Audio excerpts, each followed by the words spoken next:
Olá, sejam bem-vindas ao nosso podcast Chá com Maracujá. Esse é o nosso primeiro episódio do ano de 2025 e vamos trazer uma convidada muito especial para conversar com a gente sobre a sua trajetória profissional, pessoal e como é que ela chegou aonde que ela está hoje, viu? Olá, Diana, nossa jornalista. Olá, Kalane. Um prazer tê-la aqui conosco. Nosso primeiro podcast do Chá com Maracujá de 2025, que promete muitas surpresas. Desde já queria te agradecer. A gente vai falar sobre um assunto muito legal, um assunto que me acompanha no consultório, e agora a gente vai ver entender um pouquinho essa parte legal, né? Então, acho que vai ser muito interessante, né, para muitas mulheres, principalmente, que passam por essas situações de separação, filhos, pensão, família e assim por diante. Kalane, muito obrigada por estar aqui conosco, é um prazer. Eu te agradeço o convite, Maribel e da Diana. É uma honra estar aqui podendo participar do canal de vocês e vai ser bem legal esse papo que a gente vai construir ao longo dessa jornada. A Kalane, ela é advogada e eu queria começar para que tu nos contasse um pouquinho sobre a tua trajetória profissional, Kalane, como é que por que que tu optou por essa área de atuação? Então, eu estava no ensino médio, né? E aí aquela questão clássica, né? O que eu vou fazer, né? Vou me formar e qual caminho eu vou seguir. E eu confesso que eu não sabia o que fazer. Eu sabia que eu queria fazer uma faculdade, mas eu não tinha ideia do que fazer. E aí eu acabei optando pelo direito, justamente porque até tem um amigo meu, colega de faculdade, que fala, a gente optou para ler a cartilha, aprender as regras da sociedade, que Olha, foi basicamente isso, escolher como é que o jogo funciona, quais são as regras. E foi assim que eu optei pela carreira jurídica, para entender como é que o Estado, o que é o Estado, o que é o cidadão, o que eu posso, o que eu não posso fazer. E foi com base nisso que eu segui a carreira jurídica e gostei. A princípio parece chato, né? Mas não, é bem interessante. O direito é fascinante se tu começar a estudar, assim, porque tem toda a filosofia, a sociologia, e tu entende muita coisa como é que funciona o porquê das coisas serem assim. Por que que eu não posso invadir o apartamento do outro? Por que, sabe? Então, por quê? O porquê? Então, daí tu acaba entendendo, então, pelo menos tendo onde pesquisar o porquê das coisas. Eu diria então que tu é uma pessoa bastante questionadora, tu gosta de saber o porquê das coisas, por que Com que as coisas certeza, acontecem. com certeza, com certeza.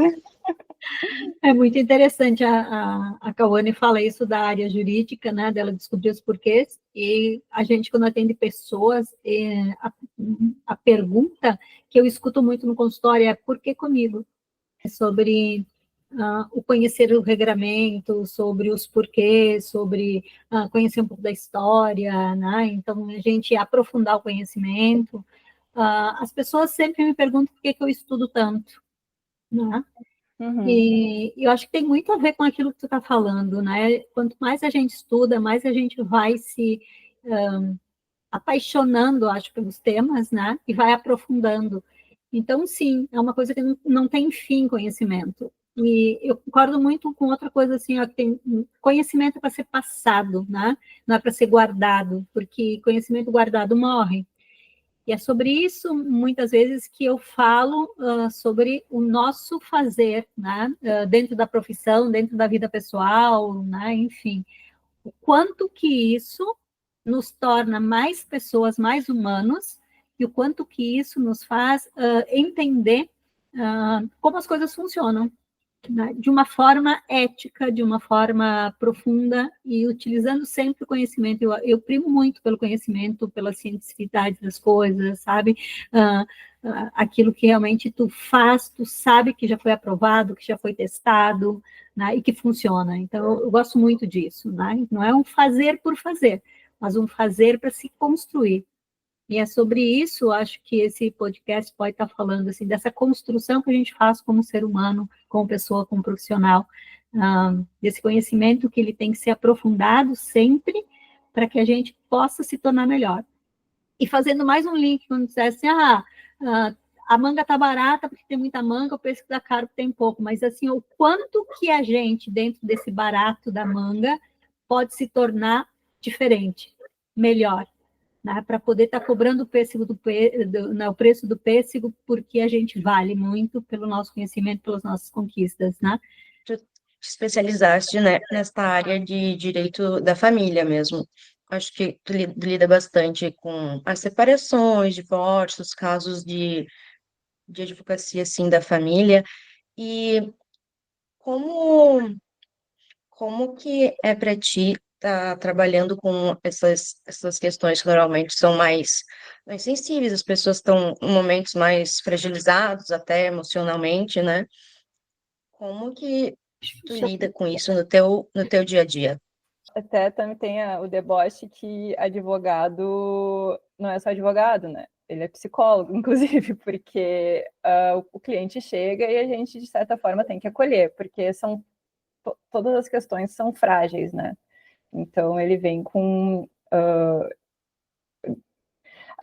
é mais amplo do que apenas um divórcio, não é? Eu quero me divorciar. Ninguém, vamos combinar, ninguém se casa pensando em se divorciar. Apesar de que, inclusive, o advogado orienta que é sempre bom. Por exemplo, assim, né, se tu for casar e pedir uma consultoria jurídica, por mais que a gente não queira a dissolução do casamento, sempre é bom, sabe aquela coisa de quer a paz, né, não quer, como se fala?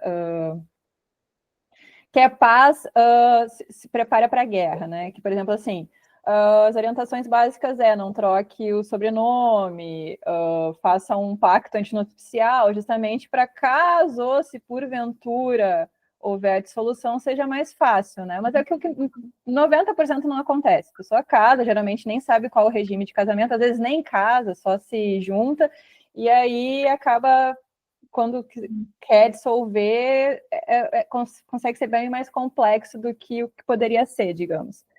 É complicado, sim, não é fácil, porque são vidas, tem sentimentos, não é só acabou, geralmente tem filhos, e é um ser que está em formação, que não tem...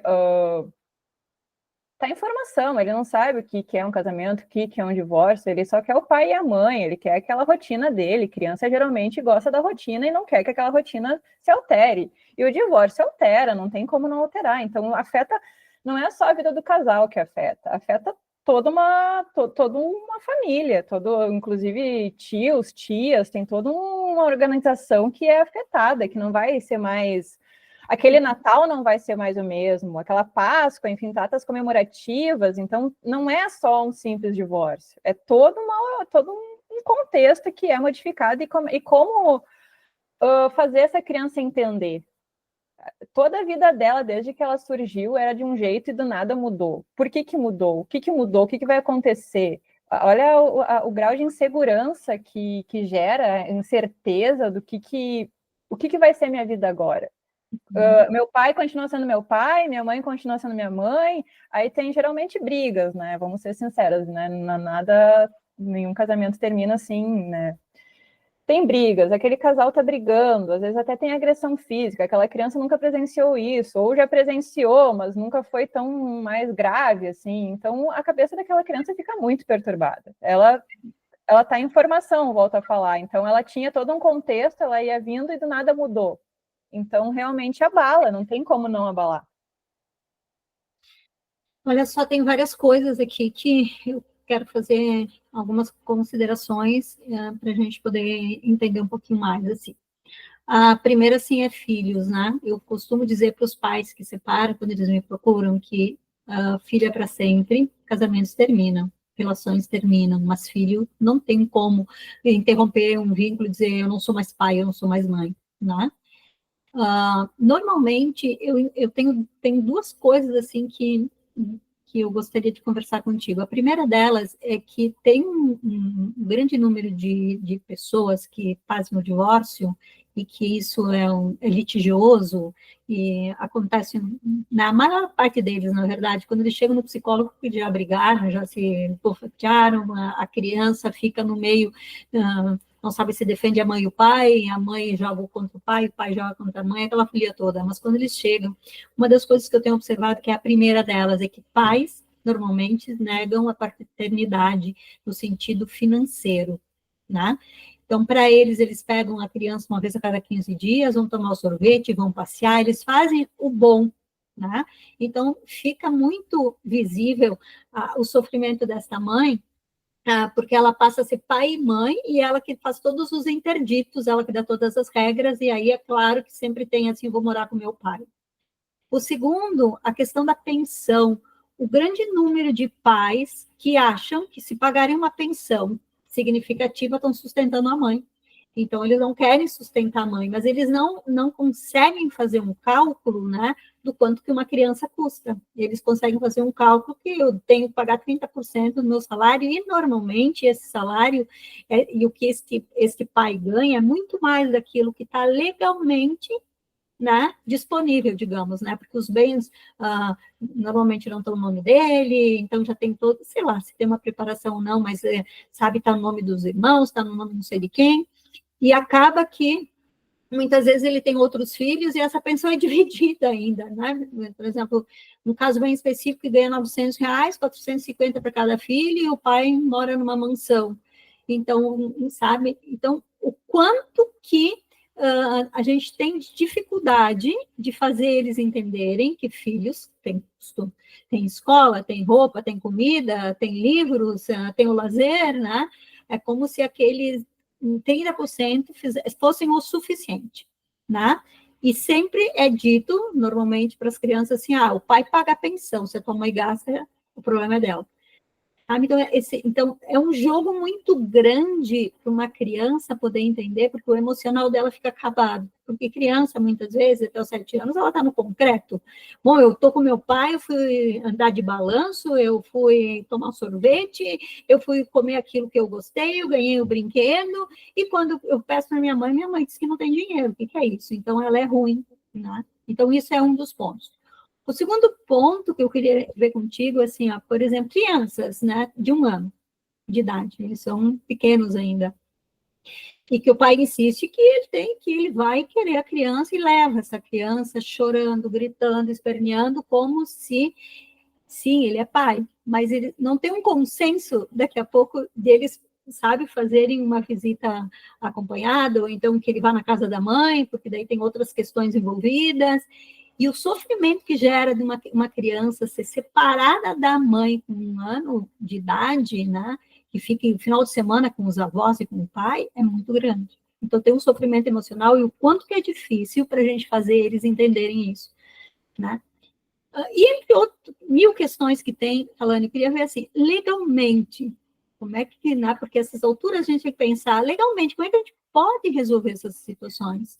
Porque emocionalmente, quando eles vêm para o consultório, a gente consegue fazer alguns acordos, mas são poucos os que chegam no consultório, tá? Muito poucos. Então, assim, eu sei que tem a parte legal, eu sei que a parte que pai tem direito, que mãe tem direito, mas tem muitas coisas, assim, que a criança sai da rotina, a criança é separada, ela entende uma separação emocional da mãe com 1 ano, então, mais adiante a gente vai ver as consequências de um amor interrompido, e assim por diante, uma sensação de abandono. Legalmente, o que se pode fazer diante de todas essas situações? Então, era como eu falava, que a gente debocha e que o advogado acaba virando psicólogo, porque, bem como tu falou, a pessoa só vai, geralmente acaba indo no psicólogo quando já esgotou, né? A primeira porta que ela bate é no advogado, por isso que a gente acaba fazendo esse papel de acolhimento, né? Que é mais por sensibilidade, porque sabe que não é, como eu tinha citado anteriormente.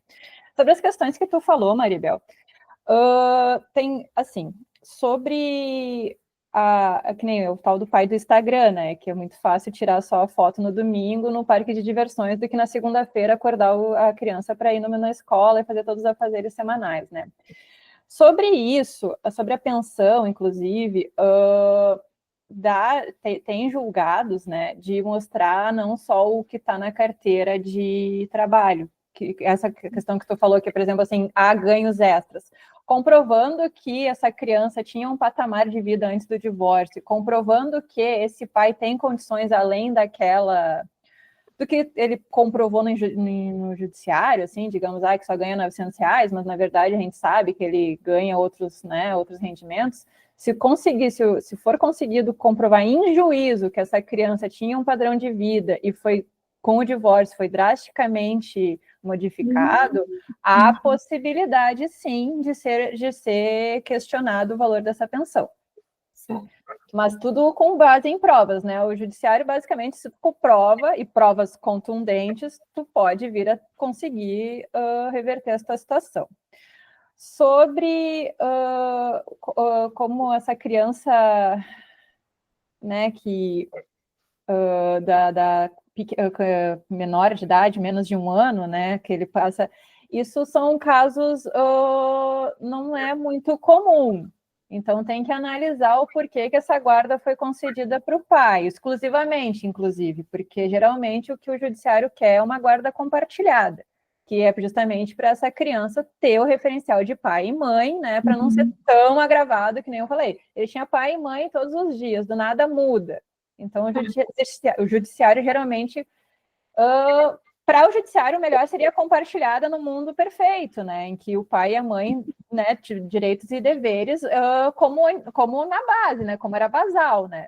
Mas a gente sabe que não é o caso, exatamente vários casos em que há o divórcio e o pai esquece que é pai, não é pai mais, não existe mais aquela criança. E quem realmente sofre é a criança, né, Sim. Porque o pai e a mãe, por mais que estejam sofrendo, não vamos excluir o sofrimento deles, são adultos, né. Mas aquela criança, como eu volto a falar, ela está em formação, então ela tinha uma história e do nada muda a rotina, daqui a pouco ela passa um sábado inteiro sentado num sofá de mochilinha esperando o pai e aquele pai não aparece. E aí, o que fazer? Não vai voltar, não vai ser um sorvete que vai resolver a vida dessa criança. É um machucado que fica nas entranhas. Então, é muito delicada a situação. Então, tem que analisar o caso, tem que ver. Por isso que, né, como a gente fala, a ajuda das psicólogas são fundamentais para entender o que está acontecendo com a criança, porque tem crianças e crianças. Uma vai ficar violenta, uma vai ficar mais intimista, não vai falar, às vezes vai ter a famosa aquela febre, né, que dizem que a criança tem a febre porque tá emocional, enfim. São vários fatores, entendeu? Então, é complicado, sim. Então, cada caso tem que ser olhado por cada caso. Não dá para botar tudo num balaio e dizer é assim. Então, quando a guarda do menor, tem que analisar por que foi para esse pai. E sobre os financiamentos, né? Tem que ver como conseguir comprovar que esse pai ganha mais do que realmente ele está mostrando no judiciário. Eu nem estou falando da guarda ir para o pai de 1 ano, estou falando do pai querer ficar com essa criança no final de semana. Então, a cada 15 dias, ele pega essa criança de 1 ano. E também é danoso, né? Sim, existem... aquilo que tu falaste, quando chega no psicólogo, já extrapolou. A criança já está apresentando sintomas, a mãe já está apresentando sintomas, quer dizer, a família, mesmo separada, né, ela tem um adoecimento extremo, né? E a criança é a que paga a conta. Eu tenho percebido isso, a criança é que paga a conta. Então, muitas vezes ela vai com o pai, mas fica com os avós. O pai não é presente da mesma forma, né? Se entra uma terceira pessoa nessa relação, quebra mais ainda tudo isso, né? Então, são situações que a gente vai vendo, né, na minha experiência no consultório, o quanto que é difícil os pais poderem assumirem que, sim, eles são pais para sempre, e que o filho é deles, 2, e que as decisões, elas têm que ser tomadas como adultos, né? Claro que depois, com o tempo, a gente vai vendo na terapia algumas coisas, as coisas vão se acomodando. Eu tomo uma decisão como adulto, e não como uma criança igual ao meu filho, né? Porque normalmente o filho entra no balaio. Muitas vezes, a criança acaba assumindo uma postura de adulto, né? Então, assim, para que os pais não briguem, ela acaba se adaptando aqui, se adaptando ali, ela forma, sabe, tem uma terceira forma de... Ele tem a personalidade quando está com a mãe, o jeito de quando está com o pai e o jeito dele. E ele se perde muito nisso, né? Então, é nessa situação. O quanto que é difícil os adultos entenderem que as crianças é que precisam ser olhadas e cuidadas. Tá? Porque elas sentem já uma mudança da casa, sim, uma mudança no padrão e na rotina, sim, e ainda elas sentem um abandono, porque elas se sentem abandonadas por um e por outro, porque elas não sabem muito bem como agir, né? Então, é nessa situação. Queria saber se legalmente tem alguma idade para o pai passar, né? Por exemplo, um caso mais recente que eu teve numa criança de 1 ano, que a cada 15 dias ela passa na casa do pai. Uhum. E que é um horror, né? Tanto para a mãe, mais para a mãe que tem, né, o golpe da separação, para a criança que chora horrores, porque lá tem uma rotina que tem outra, então quebra muito. Quando volta essa criança, ela demora uns 2, 3 dias para voltar ao estado normal, daqui a 15 dias é de novo, né? Então, queria saber se legalmente tem alguma idade, né? Porque ali foi litigioso, os extremos, eles não se olham, não se falam, né? Tem um interventor para falar em nome dos dois, né? E a criança está nessa situação. Eu não sei se legalmente tem algo que ampare essa criança até determinado tempo que fique com a mãe, que o pai sim pode fazer visitas, mas sei lá, não sei. Eu sei que cada caso é um caso, né? Então, como eu falei, né, de novo, cada caso é um caso. A criança, ela tem que ser ouvida, independente da, né? A gente, assim, não tem na lei especificamente, mas há julgados que a partir dos 8 anos, o juiz leva mais em consideração o que a criança quer, até porque ela já tem um discernimento, né?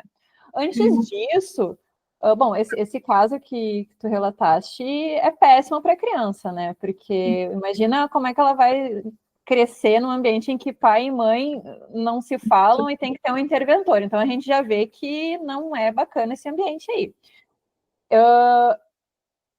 Né, como eu não sei exatamente o que aconteceu, não tem como dar um martelo.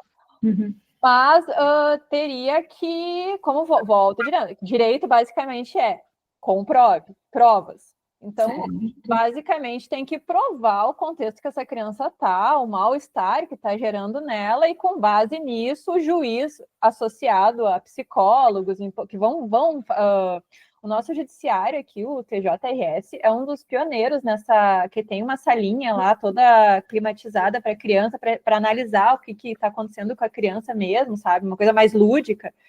E aí, com base nisso, né, com todas as provas, ver se de fato há uma alteração nessa guarda, ou se mantém, ou enfim, ou mais um tempinho, e ver como é que, qual o melhor caminho para essa criança não ser tão prejudicada, tão afetada. Certo. Então, sempre tem que constituir provas. Sim. Embasadas em algo que dê para dizer, bom, é isto. Tá. Não, o direito basicamente é prova. Ah, fulano fez isso, prova. Mas fulano disse isso, prova. Porque não tem como, não existe como, mas ciclano falou assim, mas falou, prova, porque são, né, quando cai no judiciário, ou que deveria cair no judiciário, são denúncias sérias, não é fofoquinha, não é coisas contundentes, porque, né, são pessoas, é todo um maquinário para trazer o bem-estar social, digamos assim. Então, tu tem que saber o que tu está falando, saber como provar, porque vai cair na mesa do juiz, e aí o que ele vai falar? Mas o João falou, mas quem é João? Sabe? Então tem que ter uma prova, tem que ter um laudo, tem que ter. Não existe, tipo, suposições, não existe 3 pontinhos. Tem que ter prova. Se não tem prova, nem adianta. Nem adianta, que só vai perder tempo, só vai gastar dinheiro da máquina pública, e é isso aí, entendeu? E vai levar não. Então, basicamente, tem que ter prova. Por isso que eu abordei aqui a gente entra numa questão bastante importante, que é a importância desses diversos profissionais estarem trabalhando juntos, né, pelo bem das crianças, pelo bem da própria família, do ambiente que ela vai estar, e isso acontece de uma forma mais fluida hoje, tu diria, essa conversa entre os diferentes profissionais, assim, tem o advogado, tem o psicólogo, tem médico, tem o psiquiatra, tem assistente social, são muitas pessoas que podem estar envolvidas quando a gente fala desses casos de jurisdição familiar, né? Sim, é o cenário perfeito, é essa conversa entre vários profissionais, né? Eu, por exemplo, assim, seria perfeito, antes mesmo do divórcio, já ser essa criança encaminhada para uma terapia, para justamente, porque queira ou não queira, um olhar profissional, o olhar da mãe é super importante, mas um olhar profissional já vê direitinho onde é que está dobrando a curva, sabe? Porque às vezes tem uma criança que só quando já está no último grau que mostra os sintomas. E com o olhar do profissional já dá para ver, não, essa criança já está já tá desequilibrada, já podemos abordar antes para não ser uma coisa mais grave, né? Então, o olhar né, essa conversa entre vários profissionais, eu sou super a favor justamente para o bem-estar de todos, porque são vários olhares. Por exemplo, assim, o advogado vai ficar na lei mesmo, assim, ó, tem prova, né? Quero prova, vamos constituir essas provas aqui. O psicólogo já vai ter aquele olhar mais sensível já do que realmente está acontecendo, né? Do que, tipo, da fragilidade, onde é que está aqui. Então, o psiquiatra, o médico, tudo leva em prol do benefício, não tem por que não ter, e com certeza eu acho que cada vez mais as pessoas estão procurando ajuda. Antes era horrível, nossa, psicólogo, por que vai no psicólogo, sabe? Já tava, tá no psiquiatra, então, não tá louco. Não, hoje em dia tem muito mais sensibilidade e é muito melhor, porque daí, antes de agravar, tu já consegue, né, consegue atalhar, já vê, já trata antes de ficar pior a situação. Sim. Então, para mim, é fundamental essa conversa entre profissionais. Eu percebo muito isso, Kalane, que tu está trazendo, assim, da conversa. Por exemplo, assim, ó, é bem importante o antes, quando eles chegam na terapia, com toda uma queixa, assim, de culpabilizar um e o outro, e quando tu começa a dizer assim, tá, mas isso é de vocês dois são os adultos, isso é o filho. Esse comportamento é do filho, então tu traz para o comportamento do filho e tu tenta fazer eles entenderem por que o filho está se comportando dessa forma, né? E também a gente tem o inverso, né? Muitas mães, né, acabam destituindo esses pais por raiva, por vingança, por rancor. Então, todas essas questões, a gente tem, não é só pai, só mãe, né? É um contexto geral que a gente está falando aqui. Eu trouxe alguns pontos específicos de algumas coisas para a gente poder clarear. Tipo essa criança pequenininha, né?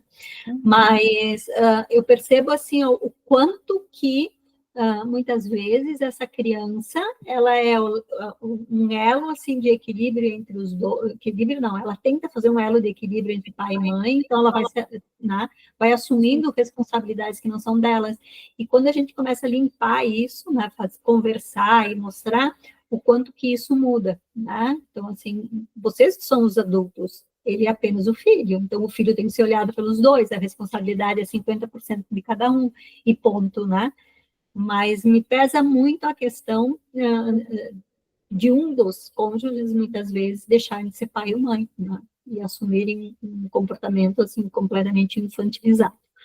Então, é sobre isso. Eu gostei dessa questão, assim, bom, tu tem que comprovar, ponto. Então, se tiver um laudo que diga assim, isso está sendo prejudicial, vamos rever. Então, tem uma coisa que dá para se fazer.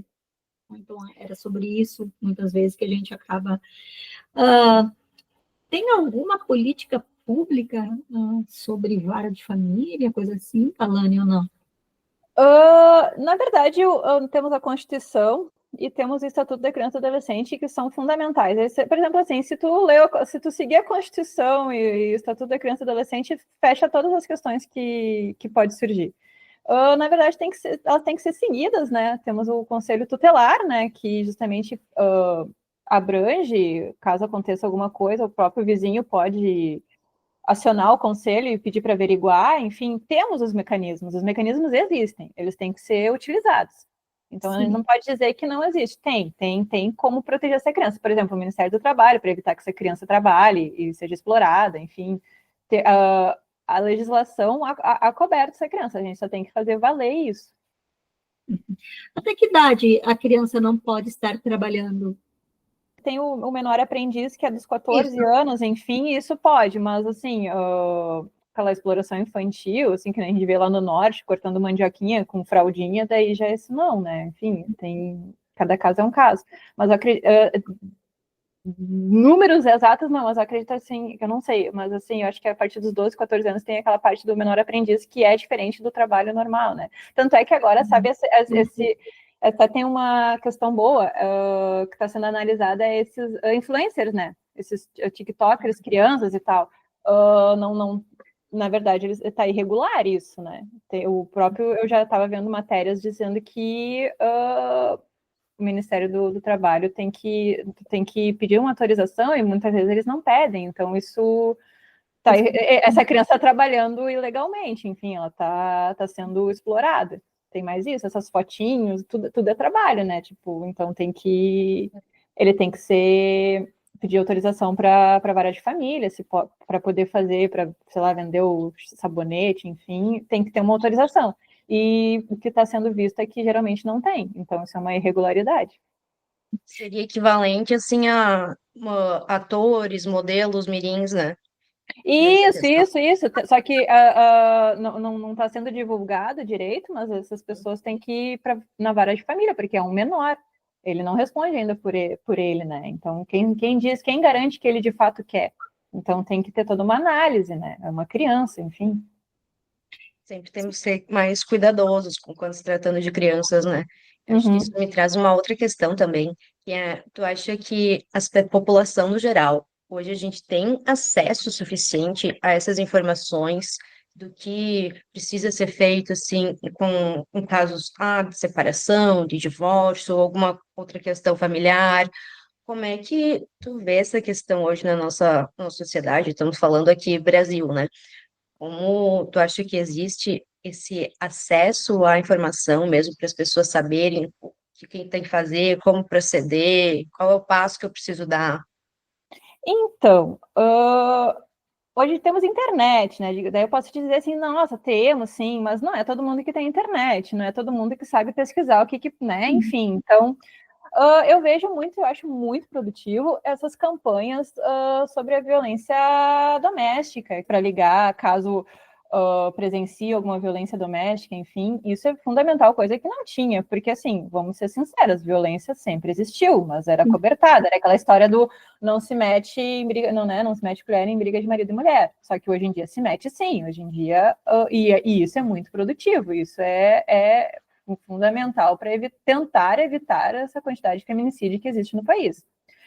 E por consequência das crianças também, né? Essa criança sofre e pode estar sendo vítima de maus tratos, então, como eu falei novamente, pode poder entrar com o conselho tutelar, fazer a denúncia, eles vão lá para averiguar se de fato essa criança está sofrendo maus tratos, e com base nisso, todo o procedimento que é para ser feito, né, se de fato ela está sofrendo esses maus tratos. O que eu vejo bastante são campanhas da violência da mulher, mas por consequência é uma violência das crianças, mas assim,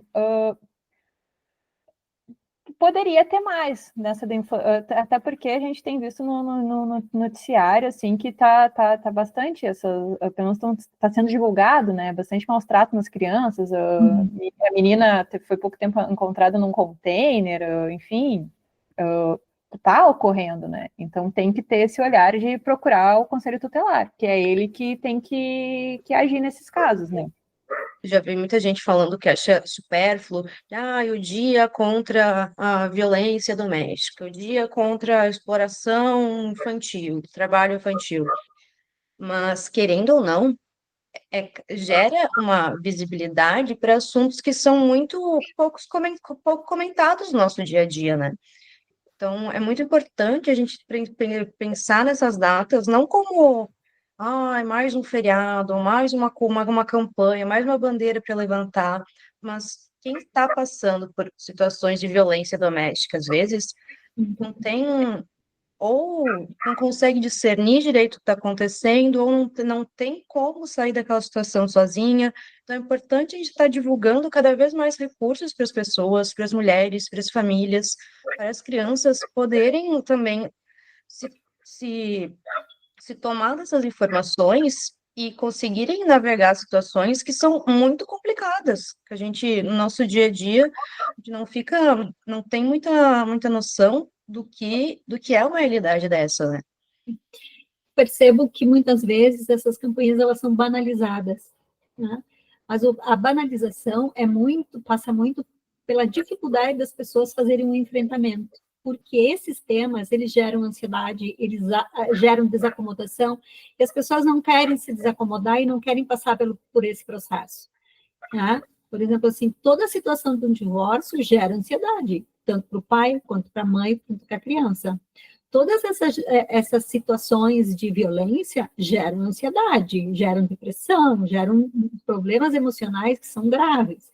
Então, a gente vê muitas vezes as pessoas banalizando essas datas no sentido de não quererem fazer um enfrentamento, não quererem pensar e não quererem aprofundar o tema. Porque isso gera o quê?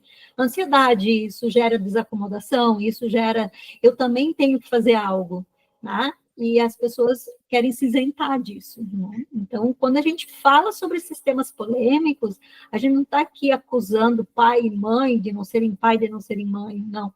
Mas a gente está tentando trazer luz para a legalidade, para as questões emocionais que podem afetar o meu próximo cidadão, tá? Que é aquele que está em construção, que é aquele que está sendo construído, que é aquele que está sendo educado e que ele vem para a vida. Que se tu não der um amparo, se tu não tiver esse entendimento, o que vai acontecer com essa criança? Ela vai achar normal essas coisas acontecerem, vai banalizar qualquer outra coisa que acontecer que é séria, como forma de defesa, né? Então, o quanto que eu vejo isso, muitas vezes, das pessoas se isentando e não assumindo nessas questões. Então, passa muito pela banalização. Ah, é mais uma data. Ah, é só mais um número para ligar, né? Mas foi assim que foi construído o Estatuto da Criança e Adolescente, né? Foi assim que foram sendo construídos protocolos para a saúde mental, foi assim que foram sendo construídas as leis. Elas não existem, eu vejo muito isso, assim, mais uma lei, não é mais uma lei, essa lei tem um objetivo, né, foi estudada, então, foi vista, já estão fazendo uma lei com um furo para se beneficiarem, não importa, mas está sendo construída, né? Então, eu vejo muito isso, me parece que é mais fácil, né, eu desacreditar do que eu assumir responsabilidades. Com certeza, com certeza. Inclusive, para mim, eu compactuo exato com o que tu falou, assim, porque é mais fácil eu negar, é mais fácil eu debochar, porque eu tiro a minha responsabilidade. E se daí eu volto lá no início da nossa conversa, né, sobre o porquê do direito, daí eu falei por causa dos regramentos sociais, porque pela vida em sociedade. Nós estamos unidos, por mais que a gente... Inclusive, a pandemia foi exatamente isso, né? Que não né? Todo mundo tem uma correlação, não adianta. Se espirrou, contamina toda a sala. Então, cada um tem seu papel fundamental na sociedade, e não dá para negar que não existe o vizinho, não dá para negar, não tô vendo essa briga, não tô vendo, sabe, não tô vendo essa mulher sangrando, não tô vendo. Até, inclusive, se tu não tá vendo, isso é omissão de socorro, né, que está penalizado, inclusive, no código. Então, tudo tu responde. Nós, né, o famoso é sociedade, vivemos em sociedade. A partir do momento que a gente vive em sociedade, a gente tem que obrigatoriamente colaborar com a sociedade, porque a gente faz parte. Então, é fundamental. Eu acho muito necessário essas datas, sim, para a gente poder dar, que nem eu falei, temos internet, mas nada melhor do que um dia, olha, você sabe, pessoal, está acontecendo, vocês sabem o que fazer se acontece perto de vocês? Então, daí, tá, pelo menos um dia no ano eu fui orientada a isso. Então, realmente, é importante ter essas campanhas. É importante para a gente, pelo menos, o desavisado, não, uma vez eu vi, então sei o que fazer. Sim, bem isso. Senão a gente fica muito na negação, né? Sempre. Então, o quanto que esse assunto que a gente está conversando, ele é amplo, ele abarca muitas coisas, não é só isso. E o quanto que isso me traz muito daquilo que eu trabalho de saúde mental, né? Do poder olhar para o indivíduo como um ser em construção sempre, né? E não como ele pronto. O quanto que essas crianças precisam ser olhadas, né, como crianças, né? O quanto que os pais têm que ser preparados. Eu achei bem interessante quando tu disseste os filhos têm que ser preparados para o divórcio bem antes dele acontecer, tá? Porque normalmente o divórcio acontece, depois eu vou pensar no que eu vou fazer com o filho, né? E eu só faço alguma coisa com o filho pelo menos na minha experiência, quando chegou no último estágio, quando ele está já não querendo ir para a aula, quando a primeira sintoma é ele gazear a aula, ele não vai mais para a aula, ele não quer fazer os temas, ele se revolta, né? As notas dele vão lá para baixo, ele era um excelente aluno, daqui a pouco ele não é mais um aluno bom, né? Mas as questões emocionais não são olhadas. Aí, o quanto que o adulto age como criança, né? Pensando na sua solução, nos problemas que ele tem que resolver, e não nas consequências que isso vai acarretar no meu filho. E quando tu começa a pensar nas consequências, tu começa a fazer uma preparação. E tu te prepara para a separação, tu te prepara para o divórcio, né? E daí, automaticamente, as crianças também são preparadas. Veja bem, eu não estou dizendo que não tenha que se divorciar, não estou dizendo que não tem que se separar se não deu certo, tudo bem, eu respeito isso.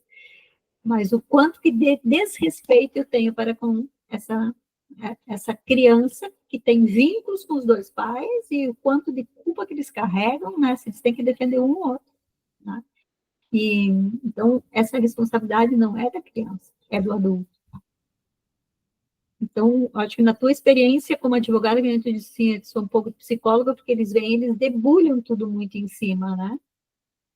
E o quanto que esse acolhimento... Eu tenho uma paciente que passou por essa situação agora há pouco tempo, né? E o quanto que a advogada, eu fiquei, assim, encantada, né? E quando ela voltar de viagem, quero conhecer, eu fiquei encantada com a conduta dessa advogada, sabe? Do sentar, de escutar, de mandar um recado, oi, como é que tu tá hoje, né? De fazer toda uma orientação, mas assim, muito mais do que assinar os papéis do divórcio, foi o que essa advogada fez, né, para essa paciente na questão da escuta, na questão de orientar, né, sabe, bem em cima do legal, né, mas mais do que o legal, assim, já trabalhando nas questões emocionais, sabe, dela. Bom, isso não é da tua filha, isso é teu, né, a preocupação essa tem que ser isso não é mais teu, é teu e teu marido, sabe? Achei fantástico. Então, sim, o quanto de preparação vocês têm que ter para isso tudo. Porque como eu falei, geralmente, não é o ideal, mas geralmente procura o psicólogo depois de passar pelo advogado, então a gente acaba tendo uma triagem. Sim. Então a gente tem que ter essa sensibilidade. A gente não pode, eu quero me divorciar, tá, então tá, qual é o teu regime, não sei. A pessoa tá frágil, a pessoa tá com dor. Não tem como, por mais que seja a dissolução do casamento, que eu fui contratada para dissolver esse casamento, só que tem muito mais ali. Tem um ser humano por trás daquilo ali, tem uma história, tem uma família. Então não tem como eu negar isso e não, eu sou um robô. Não tem. Tem que ouvir. E às vezes nessa fase, principalmente, a pessoa quer falar. Ela precisa falar, ela precisa tirar aquilo que está dentro dela. Então tu tem que ouvir. Não tem como tu dizer, não quero ouvir. Porque até às vezes, que nem a gente acaba passando por psicólogo nessa parte da escuta, sabe? É claro que eu não vou me comparar a uma psicóloga, né? Que tem uma formação. Mas esse acolhimento que às vezes ela não tem, por exemplo, assim, em casa, com quem que ela vai falar? Às vezes ela, sabe, ela tá numa cidade, só tem o marido e o filho. É uma criança, e o marido né? Com quem ela quer se separar, com quem que ela vai falar? Então, daí ela acaba... E tem que ouvir, porque faz parte da profissão, faz parte do... Tu tá lidando com uma pessoa, tu não tá lidando com um robô, e pessoas têm sentimentos. E justamente nessa etapa, é uma etapa delicada, que às vezes a pessoa até regride mesmo emocionalmente, porque às vezes ela tá mais imatura que a criança às vezes sabe melhor lidar com a situação do que aquela mãe ou que aquele pai. E acaba ficando infantilizado pelo contexto, ele tá sofrendo, né? Porque o basal é o sofrimento, eles estão sofrendo. Como eu falei, por mais que a gente deboche que advogado, né, dá dicas de tipo, case, mas se porventura separar, faça isso. Só que quando tu casa, tu não cogita, né? Porque senão tu não vai casar. Vamos combinar. Então, quem casa não quer se divorciar. E quando chega esse momento, é um momento complicado, é um momento delicado que envolve uma rotina. Não vai ser a mesma coisa. Não vai ser a mesma vida. Tem questão financeira? Tem, claro, mas eu digo até o emocional, até tipo, chegar, sabe, a pizza da sexta-feira. Não vai ter mais aquela pizza da sexta-feira. Então tem que mudar, tem que... E a gente sabe que o ser humano, ele tem uma resistência à mudança, né? Ele gosta da rotina. Então, às vezes, a pessoa nem quer mais aquele marido, mas ela quer aquele homem lá para comer a pizza na sexta-feira, enfim, sabe? Então, é isso que às vezes abala. Então, tudo isso tem que ser conversado, tudo tem que ser mostrado, ó, a partir de agora vai ser diferente, a vida está aí para ser vivida, novas experiências, e tem que focar nisso para seguir, né? Kalane, achei uma coisa bem interessante que tu falaste, porque eu acho que também tem muito a ver com a questão emocional ali. Você falar assim, quando tu vai casar, ninguém pensa qual o regime, se muda de nome, se não muda de nome, porque nunca me passou pela cabeça, olha só, de procurar um advogado para o meu casamento, né? Só se eu acho que as pessoas procuram, se envolvem montantes de grana muito alto e etc, né? Mas o quanto que é saudável isso, né? Por que eu tenho que mudar de nome? Né? Por que eu tenho que, sei lá, escolher um regime, né? Eu queria que tu falasse um pouquinho mais disso, assim, sabe? Por exemplo, quais os regimes que tem nesse casamento? O quanto que esse contrato pré-nupcial, não sei se dá para chamar assim, ele vai ser saudável para essa relação? O quanto que as pessoas confundem isso, eu amo, e daí nunca nada vai acontecer, e aí ficam cegas por essas coisas. Mas eu gostaria de tocar um pouquinho nisso, porque isso eu acho que é uma das coisas que previne muitas dores futuras. Né? Não, com certeza. É o famoso quer a paz, se prepara para a guerra. Basicamente é isso. Aí, como a gente não quer, a gente casa para não se divorciar. Porém, sempre é importante a gente se precaver na vida, né? O famoso seguro morreu de velho. Pactos antinupciais são fundamentais. Por exemplo, geralmente as pessoas, como tu falou, geralmente não faz isso, só se porventura tem muitas quantidades de dinheiro, enfim. Mas geralmente, se tu não faz nada e casa no civil, é o regime de separação parcial de bens, que é aquele que... Esse é o... Se tu não escolhe nenhum regime, esse é o regime, que é o parcial de bens, que é aquele que vocês conseguem... os bens se comunicam, né? O que vocês... durante a união, a partir da união. Casei no dia 2, a partir do dia 2 de 2025, que o que eu ganhar eu divido com o meu marido. O universal é tudo. Antes do dia 2, durante o dia 2 e após o dia 2. Aí gera tudo. Quando entra filhos, se eu tenho esse parcial, sei lá, que é regime parcial de bens. Então tudo é 50%. Depende, cada caso é um caso. Mas vamos falar no normal. Vamos deixar o caso em separado e vamos falar no normal. Por exemplo, assim, eu casei com comunhão parcial. Onde, após o casamento, as coisas são minhas e tuas, tá? Aí tem um filho, certo? Aí tem um divórcio. Sim. Então, essa separação é metade para cada um e o filho ganha alguma coisa? Como que é isso? Então, casamento o casamento é uma sociedade entre os cônjuges, né? Marido e mulher, né? Essa dívida... Tá, vou falar dos que não têm filho primeiro, tá? Casei com o João, dia 2 de 2025, e aí a gente comprou um carro no dia 3. Aí a gente se divorcia em março, metade do carro é meu, metade do carro é dele, tá? Isso é independente se eu tenho filho. A parte patrimonial é independente. Agora tem o Joãozinho. Aí o Joãozinho, a gente vai ver qual a melhor guarda, que na verdade a gente força para ser, né? O perfeito seria compartilhada, né? No mundo ideal, né? E aí a gente vê os rendimentos tanto meu quanto do João, e vê o que quem pode contribuir, né? Para a gente não tirar, como eu voltando a falar o que eu falei lá no início. Essa criança, ela tinha um patamar de vida, né? Né? Para tentar manter esse patamar dessa criança, que ela continue a ter a escolinha, a natação, enfim. Então, tem que ver com as bases dos rendimentos dos dois, o que fica melhor. E com quem, por exemplo, assim, a guarda unilateral, fica com a mãe, digamos. Aí vê o quanto o pai pode contribuir, enfim, sabe? E daí vê para não tirar o status que essa criança vivia. Sim.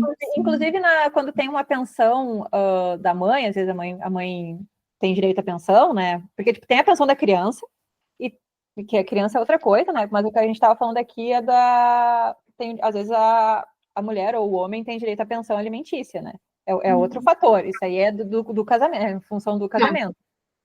Que daí também eu não necessariamente, eu não evita baixar o padrão de vida dessa mulher.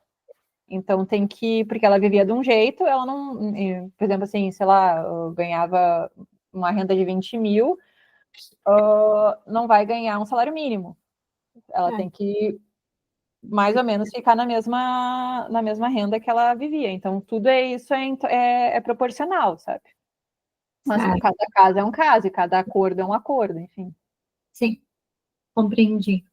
Mas como é importante a gente estar trazendo esses temas, porque como a gente está falando de saúde mental, quando a gente está falando de ansiedade, o quanto que esses assuntos, eles incomodam e eles causam isso, né? Então, assim, normalmente a gente vê a sintomatologia no filho, mas começa bem antes, né?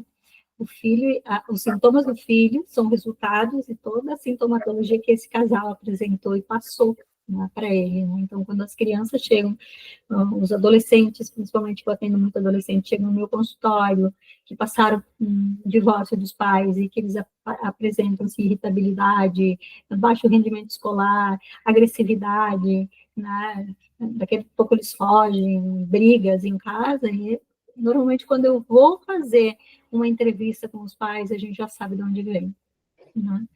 Porque eles só respondem ao ambiente e à situação pelas quais eles passaram e aquilo que lhe foi passado, né? Tanto do pai quanto da mãe. Tem casos e casos, eu sei que cada caso é um, mas, do modo geral, o quanto que afeta a saúde mental das crianças, né?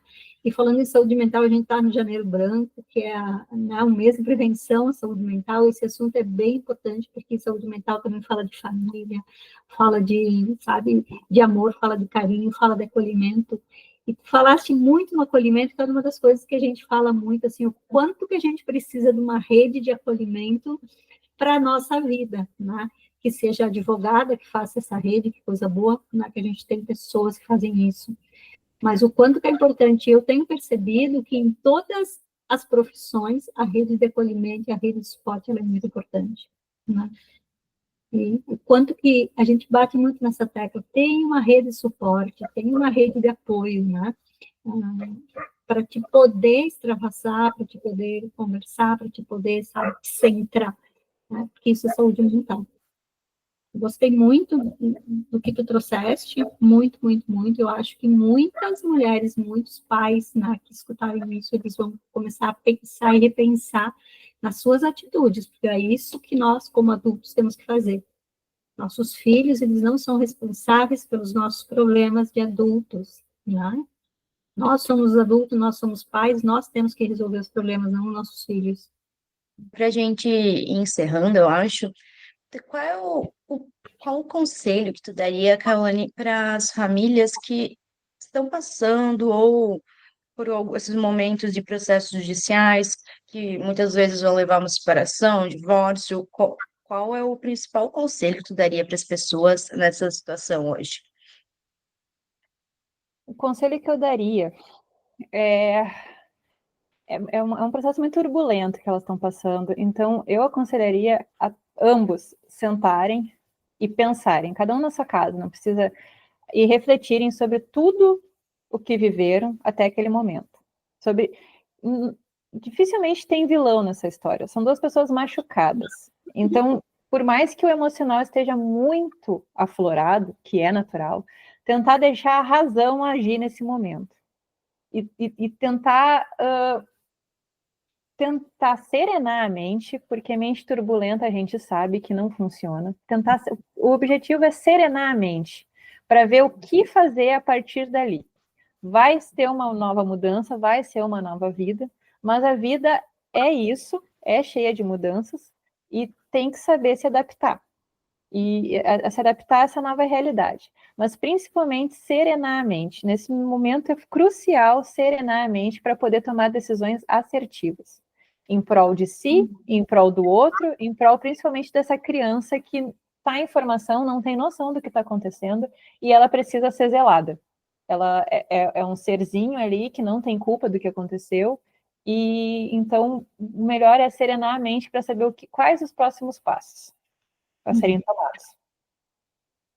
Acho bem importante isso que tu trouxeste, né, de serenar a mente, porque cabeça cheia não resolve nada, né? Só cria mais um problema. Normalmente começo dizendo, como que foi o sonho de vocês juntas? O que aconteceu que esse sonho não pôde ser realizado? Sempre tiveram coisas ruins ou é só agora?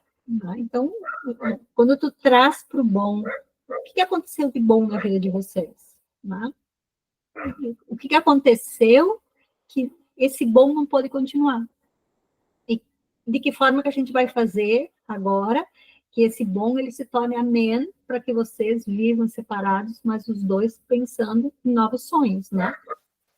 Então, acho que isso é bem importante, porque isso é trazer para o racional e é trazer para o mundo adulto. E aí eu saio da acusação e começo a ver, na verdade, as coisas boas que me aconteceram e que a partir de agora, por algum motivo, não dá mais, né? Muitas vezes, nessas reflexões, tem uma tentativa de recomeço, muitas vezes pode dar certo ou não, mas normalmente tem uma tentativa de recomeço. Vamos tentar, vamos ver o que dá para fazer, o que dá para mudar. Alguns casamentos, muitas vezes, são resgatados. Então, o quanto é importante isso, assim, bom, de sair da disputa, da competição, do julgamento, da culpabilização e trazer, assim, bom, qual o meu papel e qual a minha responsabilidade nesse momento. Eu acho isso bem importante. É isso. Muito bem. Kalane, muito obrigada por ter participado do nosso Chá com Maracujá, nossa estreia de 2025 aqui contigo. Foi um papo muito proveitoso. Eu acho que a gente abordou vários assuntos legais que é importante de refletir ao longo da nossa vida. E, novamente, muito obrigada pela sua presença. Eu amei, adorei o tema, grata pela participação. O Chá com Maracujá vai estar aqui durante todo o ano. A gente vai ter outros momentos, com certeza. Se alguém tiver alguma dúvida, pode nos perguntar. Né? Se quiserem fazer algum questionamento, a gente manda, a Kalane responde, sem problema nenhum. Aqui na descrição do vídeo está o contato dela, né? Para a gente poder também estar divulgando esse trabalho maravilhoso que tu faz. Gratidão, Kalane, por esse momento. Eu agradeço muito o convite, agradeço mesmo, adorei a conversa.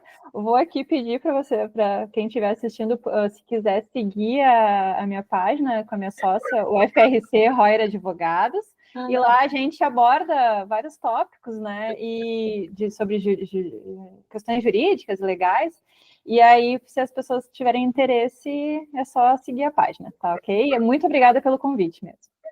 Obrigada por ter aceito. Muito obrigada, gente, e até a próxima semana com mais um Chá com Maracujá. Mais um Chá